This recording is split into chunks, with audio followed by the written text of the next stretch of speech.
creatives? Still sick, still rooting for you. Have you had the chance to make anything today? Here's a crazy thing. It's okay if you haven't.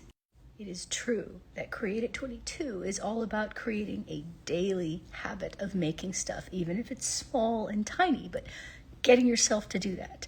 The thing is, realistically, it's not always possible. Now, I'm always going to push you to try because I believe that what we think of as I can't create is actually trained. But there are days when you genuinely can't, and those days are rough because you end up feeling lousy about them. This is your permission to not feel lousy about them. It doesn't matter how long you went without creating. It doesn't matter whether or not you forgot or ran out of time or just couldn't get yourself to do it. None of those things make you less of a creative. And the beautiful thing is that every day is new.